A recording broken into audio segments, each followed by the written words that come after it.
I got that number and I did not even feel happy. Not only did I not feel happy, I was like, oh, I don't care. For Carrie Sun, that number was $300,000 a year, working at one of the world's most successful hedge funds. Not as an analyst, but as an executive assistant to a big-time billionaire. The funny thing is she had been an investment analyst before and even started to get her MBA at Wharton. And the reason she took this job was not for the money, but to buy herself time freedom. But then it backfired. My time was not really my time. I felt like work had basically a perpetual call option on my time. That's Carrie Sun, the author of Private Equity, a former investment professional who burned herself out and destroyed her mental health while pursuing a career on Wall Street. She escaped the golden handcuffs, and in this conversation, we discuss how a high-paying job does not translate into professional fulfillment, how societal and cultural expectations can significantly influence your career choice, and how the outward perception of a prestigious job does not match the lived experience.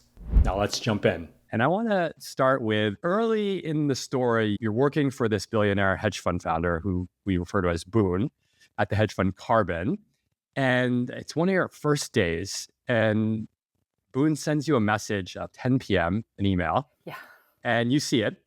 And then you walk in the next morning and he asks you about the message. Yes. And I love many of our listeners have been in this situation where like an email hangs over their soul like a dark cloud. Tell us about that moment. Yes, exactly. Thank you for noticing that moment and calling it out because it just really set the tone for the rest of my experience at this hedge fund. I think when you start any job, you're trying to kind of learn the new rules of culture, what is actually expected. You have your job description and, we are all like, professionals. But at the same time, it's like, okay, what do you do when you receive an email from your boss after your first day? It's like 10 p.m. And it's not just an email. It's a photo of his kids. So it's an email that's very personal in nature. It didn't have a question. It was just like, oh, here are my kids. And, it was late. And I thought I would respond in person because I see him every day. We have one-on-one sits every day. Yeah.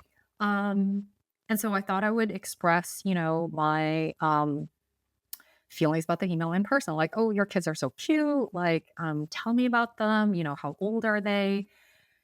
So I didn't respond initially to that email, And so the next morning, he calls me right into his office and he asks me, did you get my email? And I'm like, yes. I'm like actually happy to talk about it. I'm like, yes. And your kids are so cute. I'm making my like adorable face because his kids are really cute. And then he just like cuts me off and is like, I need you to respond to all my emails when you see them. And so that immediately told me what was expected at this place, which it's a he just wants to know when I read all his emails, so he knows nothing has been dropped. Wow. And so from then on out, I felt very, very just completely glued to my phone, as you can imagine. Yeah. Wow. And what was the response? What would have been the satisfactory response? Well, so normally, after that, many times he would just send me something, forward me something, no question, could be, mostly about work, but also about other things. And I'll just respond with a couple words, sometimes just as simple as like, got it, or saw it, or I'll deal with it. But in this case, an emotional response, like, how cute, or, sometimes he'll send me a joke and I'll be like, haha, emoji, Wow. Yeah. It's funny because when I manage people, and I'm not a billionaire and don't live in that rarefied air, but one of the first things I would tell them is when I send you an email, don't feel like you need to respond. Wow. Like, I'm just going to assume that you saw it. Yeah. And it was like the thought of just getting this like, yep, confirmed, okay, is just this level of compulsion that I personally cannot relate to. Yeah. And I think it's also, during the interview process, and I had 14 interviews to get this job, and 2 with my boss. And he told me he got 7,000 emails a day. I'm sure since then it's only increased, but, 7,000 emails a day. And initially, my response when he emailed me something that was not, in my opinion, time sensitive, I didn't want to clog up his inbox any Hmm. further because actually he had tasked me with trying to have it go down, And Hmm. so, but then I come to realize that, like, in business, you read all these management books and, about like efficiency, like Hmm. workflow processes and all these things. But sometimes it's also about we're all human. I mean, Yeah. all like individual workers, bosses, we're all human. And sometimes taking care of an emotional need is also Yeah. very much part of a job. And so when he tasked me with that need, I recognized that as being like, you know, honestly, initially in hindsight, it was like, okay, maybe this is a little much. But at the time, I was just like, no, I got it. I will Yep. respond to all emails because that's what you need? Yeah. Yeah. As I was reading the book, I saw, and I know listeners will see this as well.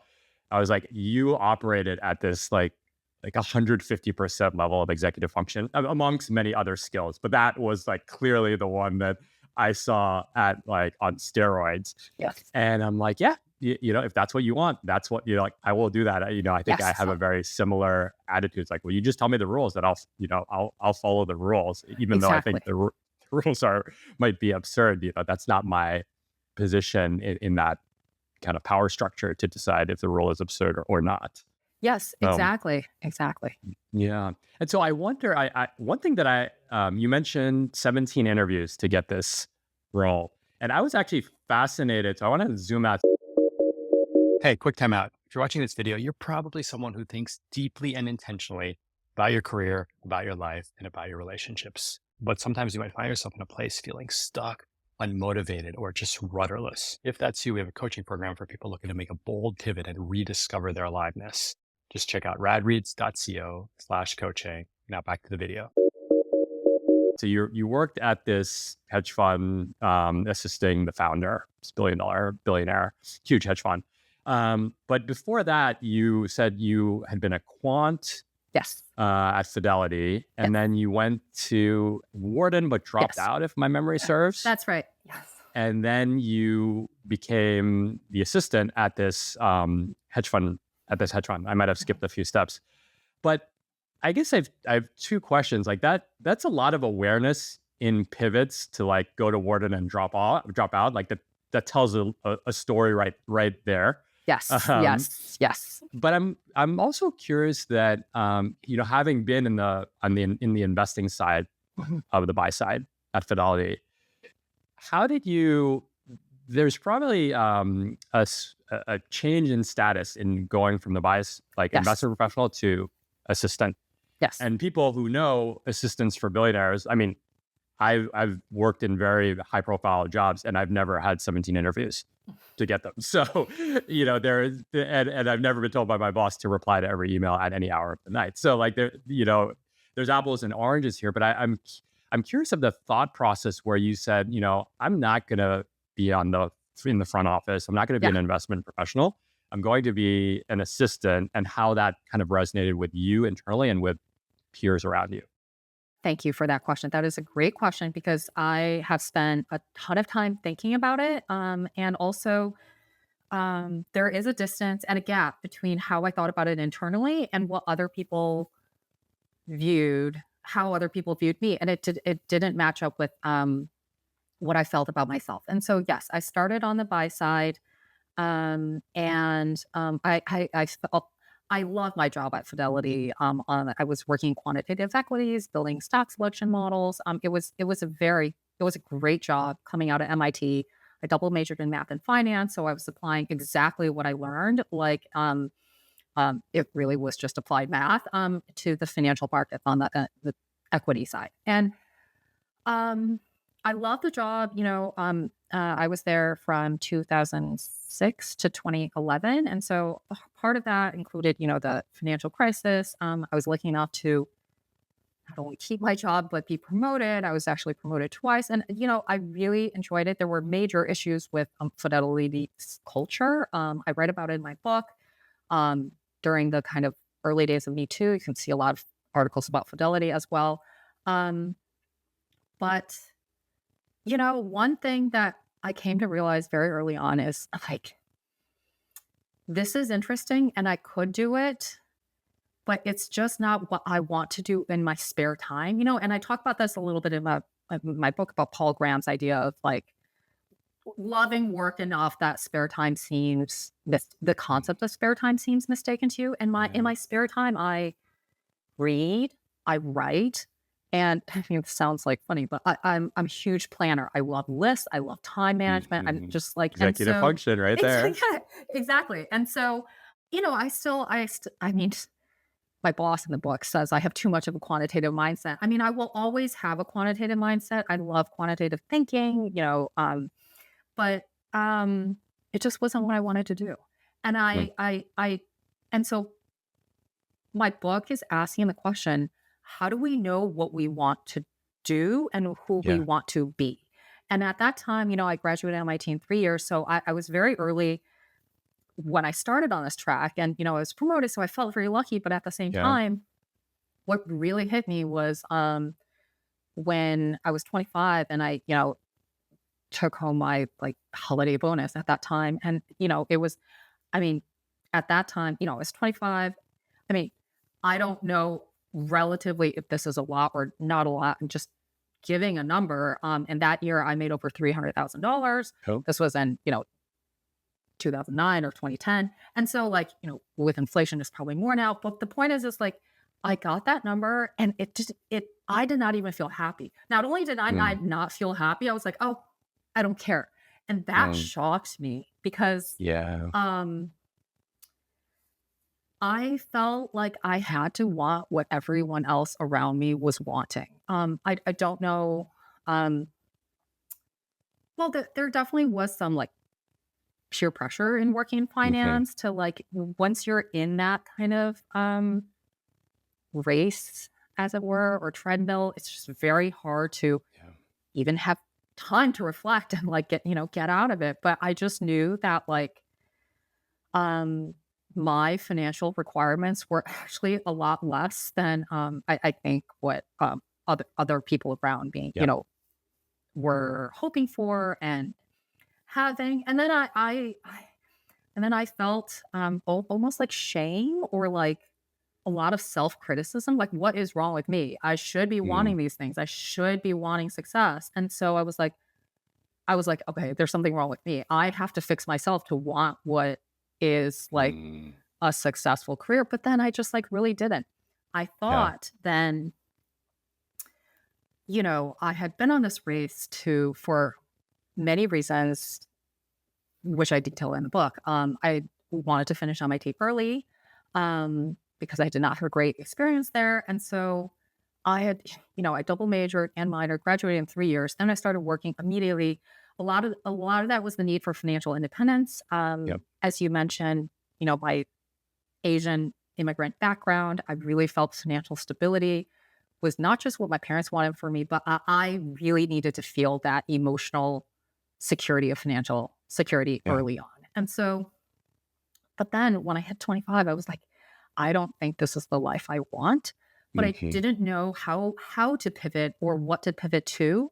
Um, and of course, I mean, we read about sunk cost fallacy, but it's really Mm, hard to get rid of it. I was like, yeah. I spent, years building this career, working in finance, and now I'm just gonna throw it away. I wasn't willing to throw it away, like all of it yet. And Yeah. so that's when I decided to apply to Wharton.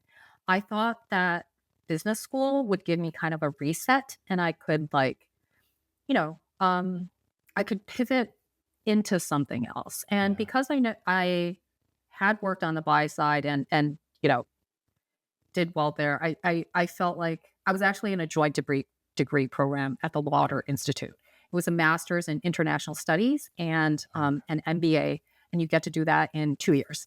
And Cool. I really wanted some international experience. I was on the Chinese track. I am fluent in Chinese, but not business Chinese. I've never had an occasion to use business Chinese. Mhm. So I applied, got in, was very excited about the program, and then started, and then quickly realized that like actually a lot of business school is about people who like already kind of know what they want to do after. Like, Mm, and especially business school is so expensive. As I yep. mentioned, like I don't come from money. and I was going to pay for business school all myself, take out loans or use some of my savings. And um, the overwhelming feeling I had at Warren was feeling trapped once again. So instead of feeling like a reset where I'm Hmm. excited about the possibilities after, I felt trapped because um, I felt like I would have been forced to go into a career track after graduation to be able to make back, you know, Wow. whatever money and to be on a track to be able to pay back my loans, basically. Yeah. And then so I dropped out. That First was a semester? yes, first semester, big decision. My parents were very upset at me. Mhm. um, but I knew I had to do it. And Yeah. everyone told me I was doing something wrong. And I think you also might relate to, other people Mhm. commenting that like, what are you doing? You're Yeah. wasting Throwing your it away. potential. Yeah, throwing it away. Hmm. So it was really, really hard. And I had to really listen to my internal voice, Yeah. which was so quiet at that time, but I Hmm. had to do it. And then so Can I for pause you there though? yeah, That's a remarkable that your internal voice at you're probably 25 or yeah. so at the time, that your internal voice is even flashing, like the alarm bells at that Yeah. point. I mean, I think most people are, I'm 45, and I think people are starting to hear their internal, like finance people are starting to hear their internal voice in their 40s. Like usually like there's loss in the family or they've hit the top and they're like, okay, now what? I guess I got to listen to that internal voice. Like, where do you think that inner voice came from?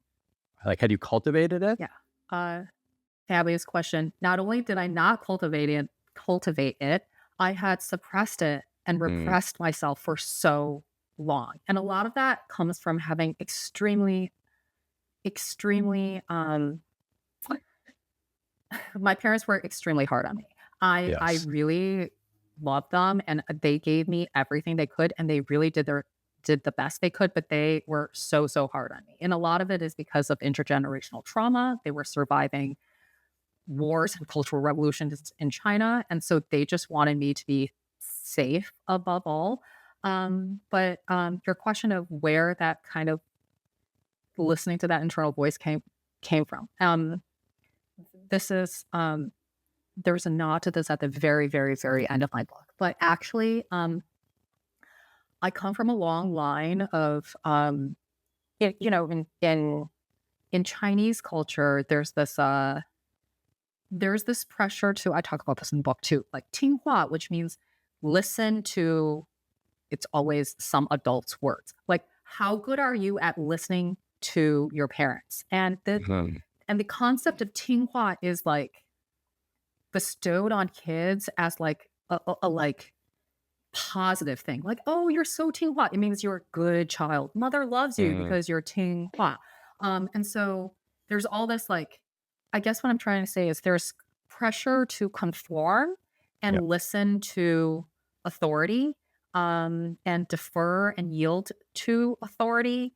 And, my parents really wanted me to 听话. It's so funny because I talked about 听话and, when my book came out, an elder Chinese lady wrote to me and said, like, actually, Miss Sun, 听话is the biggest honor a mother can give a daughter. And it's like, Mhm. well, yeah, but 听话 also means being submissive, Mhm. and Mhm. I was born not submissive. And, Mhm.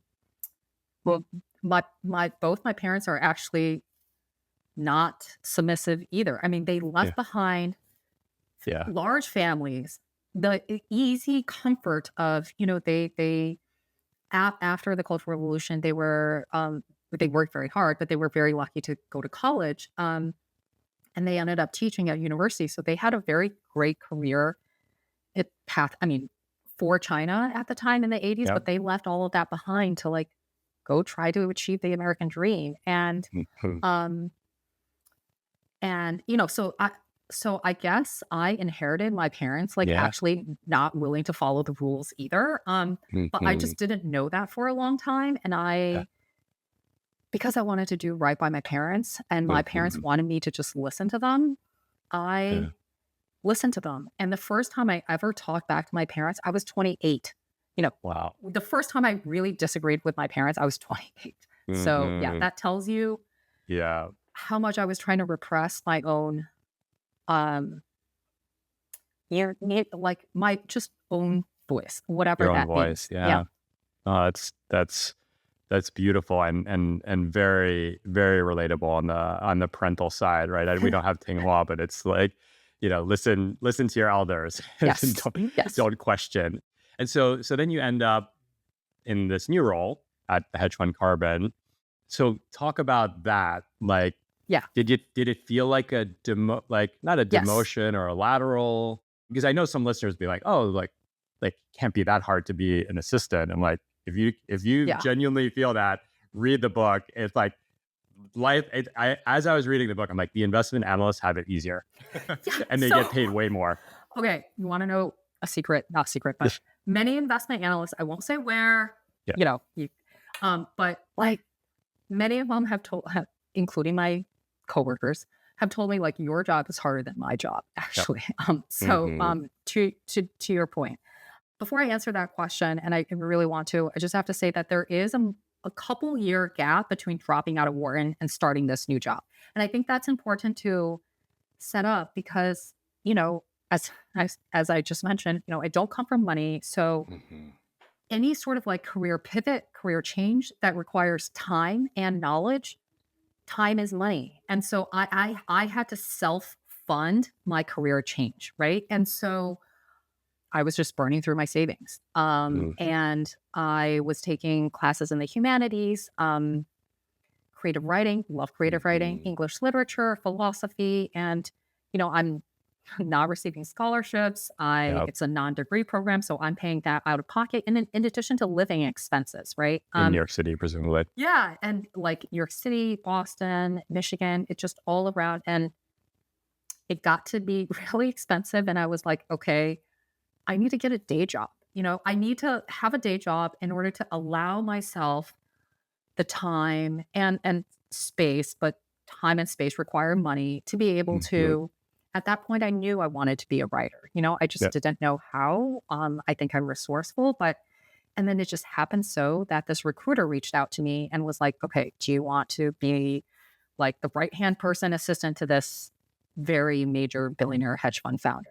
And then I started the interviews. Um, what was interesting is during the interviews, nearly all, everyone actually on the investment side that I interviewed with, including my boss, asked me, "How could you go from the investment side to being okay with an assistant? How could you deal with that loss of status?" Yeah. My answer to that is, I didn't see it as a loss of status, so that may make me super weird, but like I saw it as a step toward doing what I Yeah. wanted, and Yeah. having this job was a day job that allowed me like financially to be When, like whole again and to build back up some savings that will eventually allow me the freedom to do mhm. fully what I wanted. So I never saw it, not Yeah. for 1 second, as a status loss. And so, but other people did. So Yeah. other people inflected this like kind of dark shadow of like, Yeah.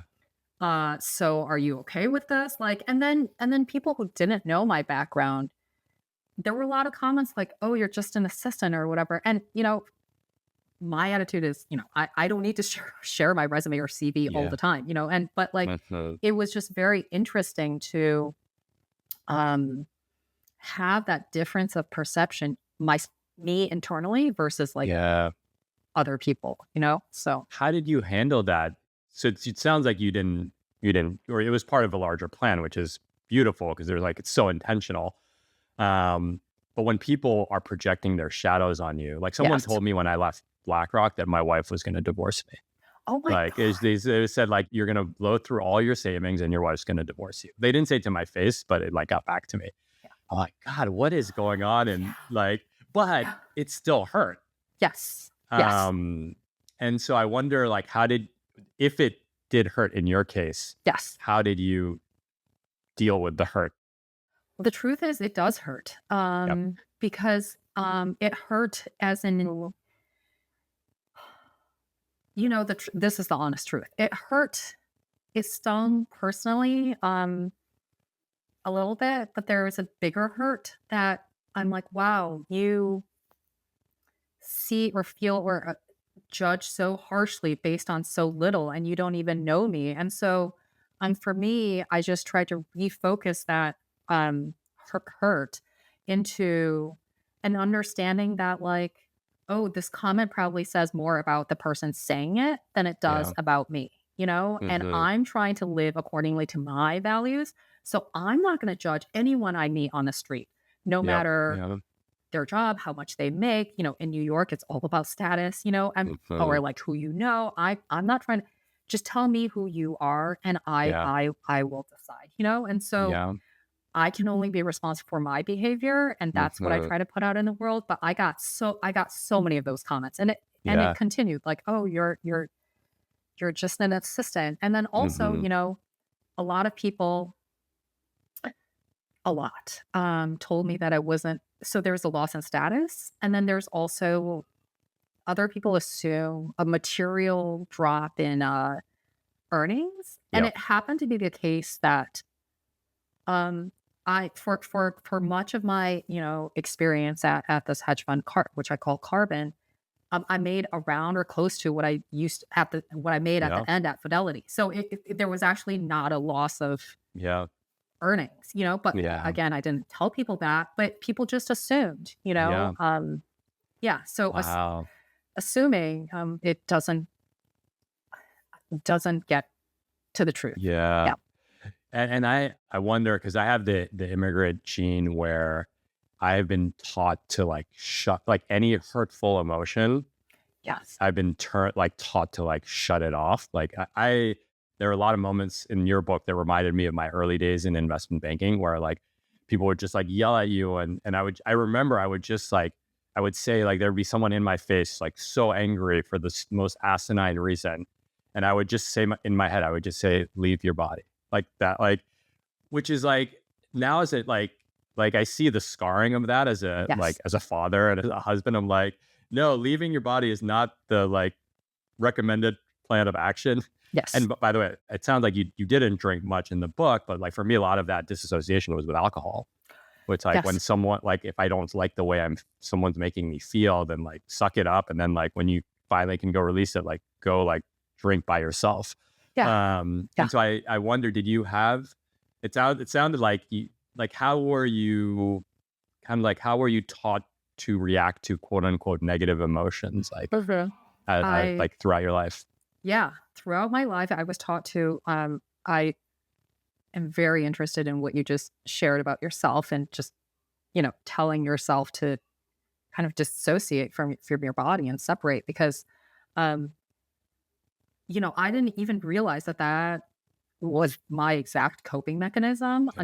until much later. Like really, Same, by the way. when I wrote the book, like Yeah. I had such a mind over matter, brute force way of kind of bulldozing through any Yeah. situation. So if anyone would insult me, if anyone would, I detail a lot of unfortunate sexual harassment in the financial industry. You know, I was just like, okay, moving on. I knew Yeah. it was wrong. And I knew, when people would insult me, hurt me, and yell at me, and it was wrong. But it's not like I was condoning it. It was like, it was almost a tacit acceptance of like, well, what is there to do? And Hmm. making a fuss will actually just, I mean, this was my workaholism speaking, but Yeah. speaking up will only delay things and cause me more like Yeah.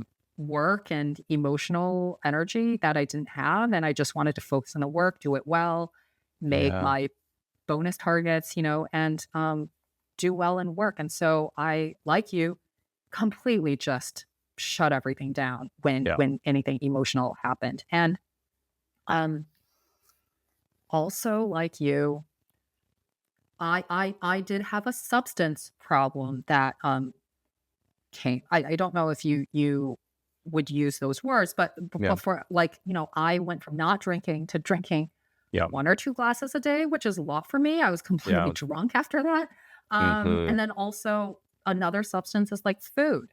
Now Yeah. I don't have any difficulty relating to alcohol or Yeah. food, but like Yeah. I just wanted to numb myself and my body because my body was actually crying out for attention because it was in Hmm. pain and I was ignoring it, you know? Yeah. Yeah. You bring me back to one of the scenes in the book that made me probably, I mean, there were a lot of scenes where I was angry on your behalf. But there was one, and I think this kind of, to me, this like represented this recurring theme in the book where it's like basically like, I'm going to burn you out like with my demands. And then I'm going to like throw wellness at you Yeah. to like heal you. So Yes. you would be like, I can't. You would go to Boone and say, I I can't do this. This is too much. And then like a $5,000 gift card would show up to a Yes. spa. I'm Yes. like, what the fuck? Like Yes. it's almost like this like gaslighting. Yes. I mean that came up. Maybe we'll come back to that one. But I'm like, God, there's so much gaslighting in this book. And Uh, so Thank you for using that example. And yes, I felt completely like I felt distrustful of my own inner voice because I was so burnt out. And yet, as soon as I voiced any kind of dissatisfaction with my workload or just needing some sort of change or just needing help, like we all need help. And especially as we advance at any level in our career and take on more responsibilities, we can't just take on more responsibilities without mhm, needing to let some of them go. And I was just my responsibilities accrued and compounded and I needed help. And every time I tried to ask for it, yes, a $5,000 gift card, shopping sprees. Beyond that, the wellness. It's like luxury vacations to this place, mhm, that place. In-home massages by the best, private masseuses and masseurs, like in New York. And it was almost like, how dare you complain because you have the mhm. best self-care, Yeah. and so I almost felt like I didn't have a right to then speak up more about my burnout. Yeah. And it's almost strange because, I'm juxtaposing the investment analyst. It's like if the investment analyst is burnt out, then they usually just like throw more money at you. And Yes. so here it was like, they're like this, but there's something, and probably there's like the gender, like kind of Mhm. male boss, female employee, the gender, but it was just like, oh, like take this like yoga class and like, Yes. God, like it's so broken. Yes. Which I kind of got me because I think people around you, your friends or your peers, are like, they were so envious, like of your Yeah. job because you're getting these like leggings from the row. You're like, Yeah. Yeah. like you're like living like maybe not a billionaire, but you're like living. You have the perks of a billionaire, Mhm. but you're not, Yes. and your life is so stressful. What was it Yes. like from like how did you justify it or like present to your peer group, and what was their reaction to it? Yeah, it was very difficult because my internal experience versus what other people could see. And to their credit and my friends and peers and coworkers, a lot of them are not who aren't experiencing what I'm experiencing don't see it, right? They see, oh, the constant courtside seat to every single major sporting Mhm. event, ringside seats, courtside seats, just like endless perks. And Yeah. the perks are like ginormous perks. Yeah. I was And just yeah. marveling at, I'm sorry to cut you off, but the like team retreats at the Amangiri in Yeah. Utah, and which is my favorite hotel in the world, which I no longer Oh, can afford anymore because of inflation, but also because I don't work in finance. yeah. And then like the next year is like the Amangadi Resort, Yeah. which are like two of the nicest resorts in America. Oh, yes. And so I was just like, oh my, there was an element of him like, oh my God, this too? Like, Yeah. It was just I can't describe how the feeling there was. It was I mean, I used to think like, "Oh, there's nowhere higher to go. I don't know how to go anywhere higher with regards to anything. Like, Yeah. and there's definitely the money perks, but there's also the perks that money can't buy, or actually money does. But for example, when I'm hurt, I detail several like exercise running injuries I get during my time there, and instantly the best doctors in New York, who are doctors to Great. professional athletes, are going to see me in an hour. Hmm. And so it's, I mean, yeah, like now I have to wait months to see a good doctor, Yeah, or yeah. yeah, exactly. I And remember yeah, there was the one scene where you go see this like foot specialist or something, and then the other doctor was like, "How did you yeah, get the appointment? Like, how yeah, on earth did you get this appointment?" And yeah, then yeah. you're just like, "I'm not even going to engage with this." Yes, exactly. Exactly. And so you know, um, it was so weird because I don't know how to describe this feeling that like I felt guilty for almost not appreciating these Yeah, privileges more. But yeah, at the same time, I knew that the privileges were also only privileges insofar as I behaved in a way that provided value to my boss in the way that he hmm, wanted. Because yeah, as you said, as soon as I tried to speak up, what I wanted, because he asked me what I wanted help and I wanted a reduced workload. He wasn't willing to give me any of that, but yeah, he was willing to give me, tens and of thousands of dollars of perks, but he was not willing to give me, I wanted to have my own assistant. And yeah, I think many billionaires have more than one assistant, so yeah. yeah. It is this like weird golden handcuffs because you're like, I mean, you the perks and then the status and the income and to like, and then like, it didn't seem like you cared, but from the outside, everyone's like watching your life, like, like, oh my God, you get to go here, you get to fly here, you get to Yes. do this. But at the same time, like seeing, you're on your phone literally. I mean, Yes. you probably, how long did you work at that? 2 years? Yeah. A little Two over years. 2 years, two and You, a I half mean, you years. were probably glued to your phone for Oh, two yeah. straight years. Yes. Like without, like you probably couldn't like never just like ignore your phone. Oh, it was actually just like attached to my right hand, Wow. always. Sleeping, like, yeah, I mean, working out, as I mentioned, like, one of my injuries was as I was working out, being attached to my phone, running on the treadmill, answering an email. Yeah. So it was just, and, to your earlier point about, well, I do have experience on the buy side, on the investment Yeah. side. I think one of the main differences to me and why I thought the assistant job might be easier and it turned out to be much harder, um, is just this complete lack of control and agency with regards to my scheduling my own Yeah. time. So when I Hmm. was an investment analyst, I mean, of course, like, you still work a lot, but Okay. you can pretty much schedule your days as you need, like meetings, calls with the sell side, whatever.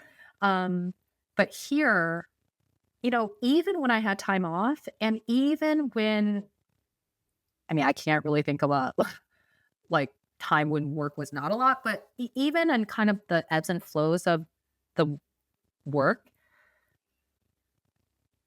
what like really was difficult for me emotionally was that my time was not really my time.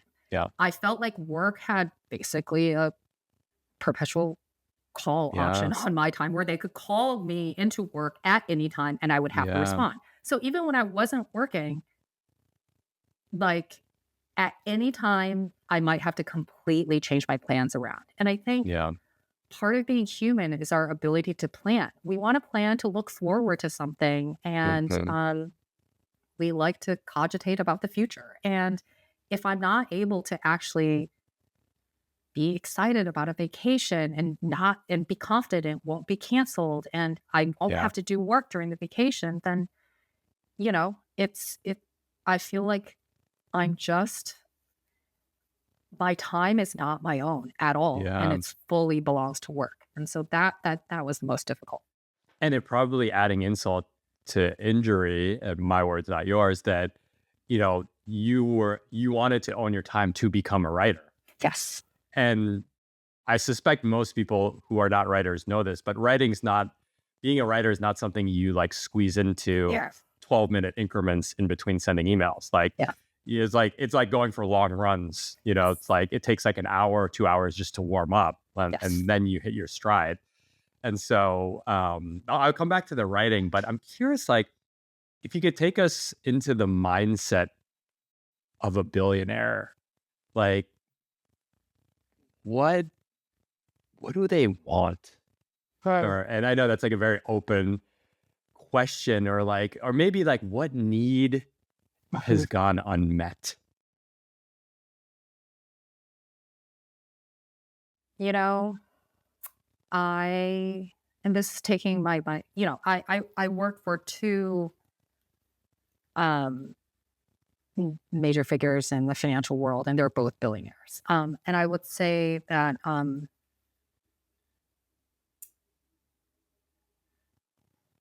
I think they probably won't think this about themselves, but I think their need to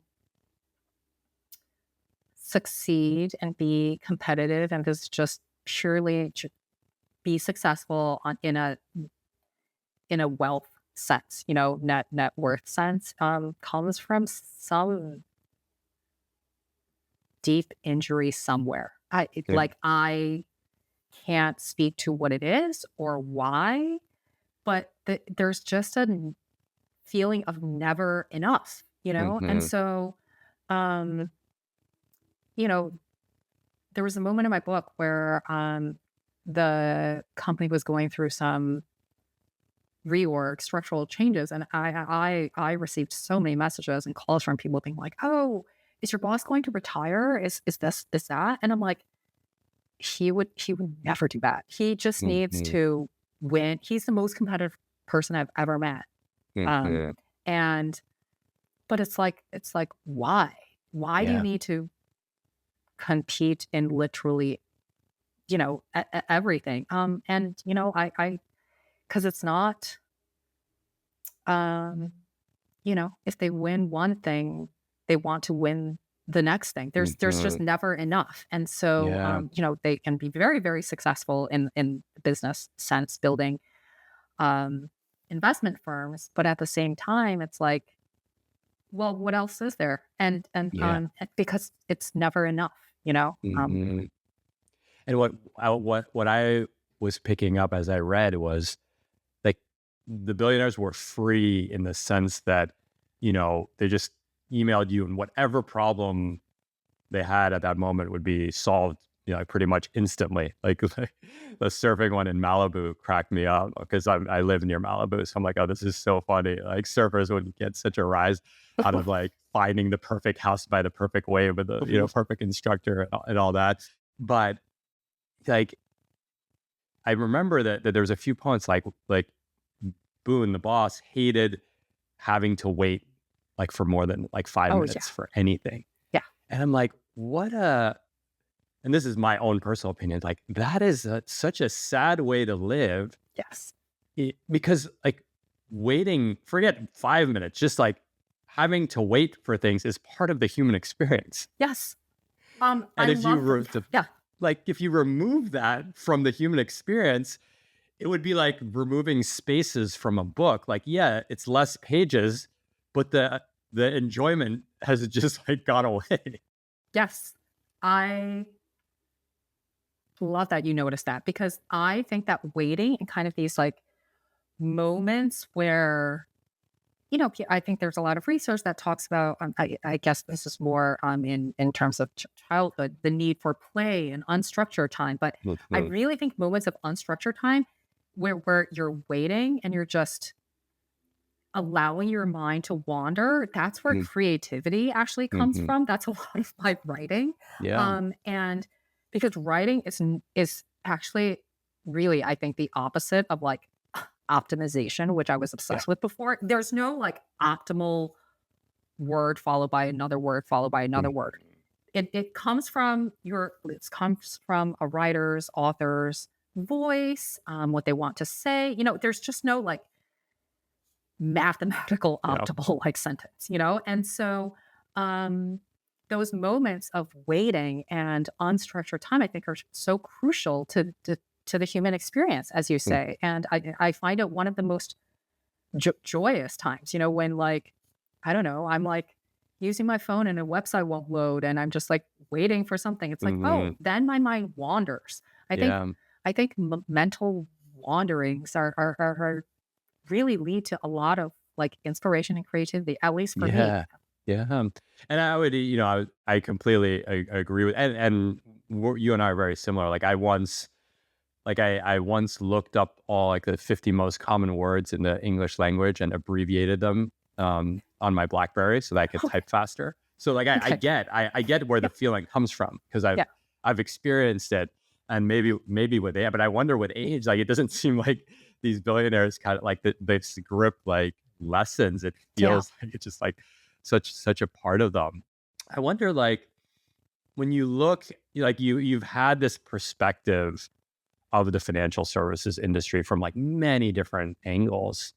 Um, what was the thing that upset you the most, like about like the system or the game or the Um, incentives?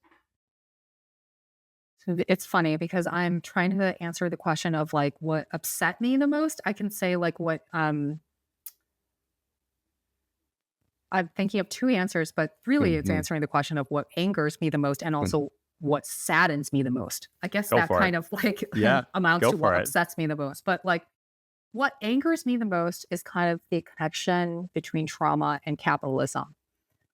I feel like capitalism work in the context of a capitalist system. And really, my book is not about like down with capitalism. I think Hmm. it's critiquing the way we work under the current stage of capitalism and what it takes to be successful in a sense that, you know, other people think, you know, networks and whatever. And really what are the human costs of working like that? Um and that system of capitalism is really about social relations of, I think, unequal power, of course, between own someone who owns the firm and employees, and that unequal power dynamic is very ripe for exploitation. Um, and um, and it relates to trauma because you know I had a very traumatic past, and part of that was my Asian immigrant upbringing, as we talked about, and you know, and there also was a sexual assault at MIT, and just in order, so trauma, a way to survive trauma, and there are many ways that people cope with trauma, but one is just disassociating, disconnecting from your body, mind and body disconnect, and really just not being in tune with your body, what your body wants, who you are, and who you want to be. And there's Hmm. that disconnect, which is alienation. You're alienated from yourself. I feel like Yep. capitalism, then, especially in the work context, feeds on that alienation and actually exploits it. So often I think under capitalism, what angers me is the best workers are somehow the best workers are, I almost feel like workplaces take advantage of traumatized workers. It's like they're dangling this carrot that's forever out of reach, but because my immigrant background was traumatizing for me, you know, I feel like they exploited that trauma and just to, you know, dangle carrots in front of me and have me forever chasing this thing that's out of reach, trying to get my best worker productivity. Yeah. And that really angers me. Um, and well, what saddens me about this entire uh it really is financial system, but it's broader than that. It's just the way we work under capitalism, which you know, I feel like working on Wall Street and like throughout my different roles, I've gotten a kind of glimpse or insight into many different aspects of the industry is that I think not everyone's going to agree with me. Certainly, people that like watch fictionalized shows like Industry or just other just the sort of the cultural export of Wall Street. But I really feel this way that I think there are a lot of people who work in finance and Wall Street who are actually trying to do good and be good people. I Mhm. don't think it's all cynical and negative. A lot of it is driven by greed, sure. But I think there are people still trying to work hard, do good, and play within the rules and the Yeah, bounds. Now, of course, we can debate whether those, you know, rules the and rules are bounds and fair. legal are fair. They're not. But the point is, the rules are what they are, and there are people trying to make money, be good people within that system. And what saddens me to no end is that, like, I see people try to be good billionaires, try to be good Mhm. managers, but at the same time, the profit motive always wins. Yeah. And as managers, as billionaires, as people, I see individuals wrestle with the decision of, to put the company and, the bottom line first or Yeah. the human side first. And often Mhm. the bottom line wins, and Yeah. I just don't know what to do about it because that's just the sad truth. Yeah. Thank you for sharing that. I can relate to a lot of that. I never thought of it through the lens of trauma. I have a hard time with the word in the sense that, like I think it helps, I think Gabor Mate said this. He's like little T trauma and big T trauma. And so I feel much more comfortable speaking in the realm of little T trauma in my own lived experience, where it's like getting made fun of because you look a certain way, or your parents not showing you, affection in a certain way, things like that. But I've always said, it's like when people ask me, it's like, what did you not like about Wall Street or what was wrong about it? I always say, it's just like a lot of insecure people bossing around their insecure people. Yes. And it just leads to this like really awful cocktail of like, I'm going to take out my insecurity on you. Yes. And so that's going to reinforce your insecurity and you're going to like build it up a reservoir of it. Then you're going to take it off on someone else, take it out on Yes. someone else, either when you have more power or to some like, someone not related to, to your family or whatever. I'm just like, God, like a cycle of hurt people. Yes. And like you said, Yes. the carrot, the bonuses, the whatever, the promotion is like, like this will heal you. Yes. And I think it's done like this amazing job of like convincing people that Yes. it will, which then like further cracks, like further makes the foundation even weaker because you're almost like Yes. punking yourself. You've diluted yourself. So I can absolutely relate to that. My last question for you is so you make it out and you're a writer now. You're a full-time Yes. writer. How did that transition go? We talked about the burnout and recognizing that you needed to leave. And how did you bridge that gap to get, the confidence gap, the financial Mhm. gap, if there was one, to the life that you're leading today? Yeah, that's a great question because there's a huge financial gap and confidence gap. It's very interesting because I had a lot of people who work in finance at all different levels, but like people who currently work in the industry write into me after my book came out, and some of the questions were, I want to be a writer, but I can't deal with the loss of status going from somebody working, on the buy side at a firm or private equity firm to starting over, as it were, and um, so I did start over. When I started my MFA, I basically hadn't written anything, and I had nothing to show for myself for a very long time. I don't know if this is like blind self-confidence. I don't think it is, but I think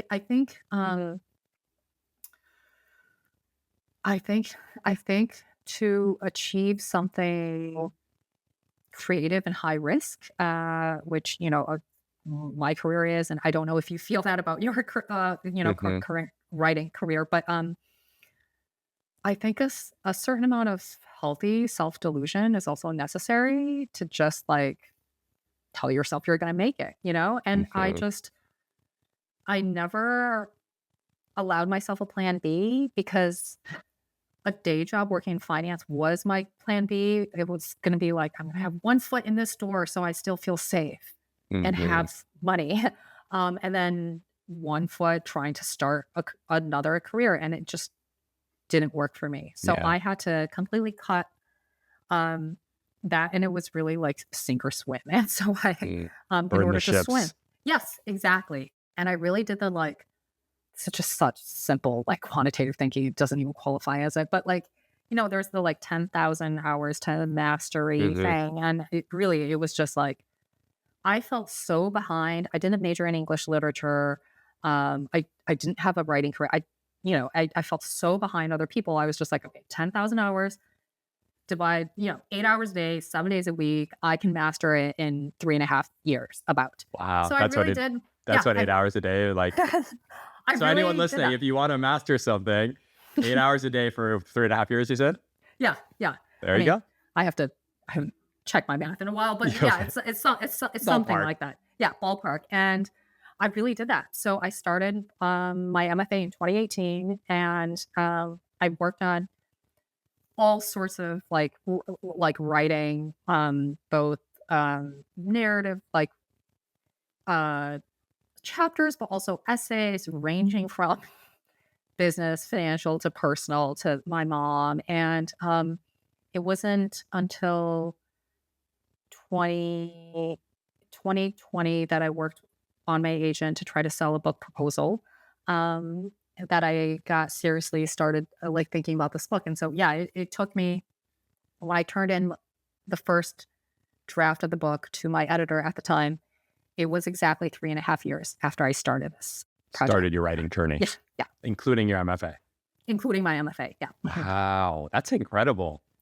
Yeah. Thank Congrats to you. you. It's really inspiring to hear. I mean, so much of your story is inspiring, but it's inspiring that like there's no there's no shortcut, right? Like, I Yes. mean, maybe the it was not even a shortcut. Like a healthy ounce of self delusion is the oil that greases the wheel Yes. to keep it going. But yeah, like I do believe I've said this many times. It's like if you do anything, if you do anything Yes. repeatedly and you care, you're invested in the outcome in some way, you're kind of unstoppable. It's like even if you didn't have the book deal, like Yes. you still would have accomplished this like tremendous feat of. I mean, you'd have an MFA and all these other pieces that you had written. So I love that. And so what's where's your writing taking you next after it's been a year or half a year since the book came out?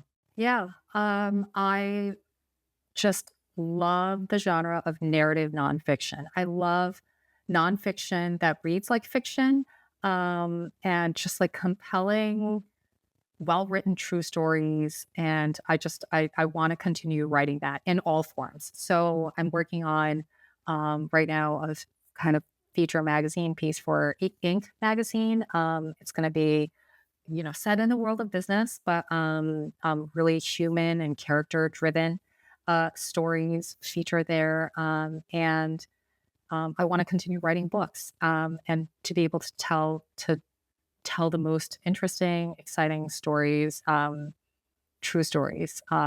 And so I'm still. I mean, I have a lot of ideas for what's next, but we'll see what it comes to, because it takes some time to Yeah. figure out, at least for me, to figure out what Hmm. is worthy of a book length project, because you have to, at least for me, be obsessed with it for Yeah. years and years and years and years and years. Yes, Yeah. absolutely. And my last question. So for the person that's the younger Carrie, in that first semester of business school when you're like, I know this isn't right, but I need to find the thing, or maybe Carrie at the beginning of the hedge fund, when you're like, you have this, you're taking this job as a means to a different end. What advice do you give that person that's like, I know that this is not it, but I don't know what it is? So hard. The advice I would give, I think it's simple, but for me, it was so hard to hear, is I give you permission to not know yourself. I feel like in American culture, there's such an emphasis on uh, there's such an emphasis on just having conviction of who you are, where you want to go. Everything is about living Mm, intentionally. I mean, I agree. I also want to live intentionally, but sometimes like where should that intention be directed, and how do you know the actual what you want to do? Maybe that, I mean, we focus a lot on process and how, and I think that's so important, but like we don't focus enough on what, and to know the what and where you want to go. I just give yourself permission to not know yourself and to experiment, to fail. And I'm sorry, fail worse, not better, mm, because failing mhm, better also it puts a kind of like process mhm, hierarchy. Just give yourself complete freedom to do whatever. And I have certainly had a really roundabout path to get to where I am, but mhm. I actually couldn't have done it any other way. Yeah. Beautiful. Well, thank you, Carrie. We'll link to the book, Private Equity. Go buy it on Amazon or wherever you get your books. Anywhere else you want our listeners to go find out more about you? I have a website, it's carriesun.com. I also have an Instagram that I really only started for the book. It's at Carrie Y I Sun. Carrie Yi Sun. Yi is my middle name. And I post some book updates on there, including events and stuff sometimes. Awesome. We'll put all those in the description. And thank you so much, Carrie. This was such a pleasure. Thank you so much for a beautiful, lovely conversation. Thank you so much.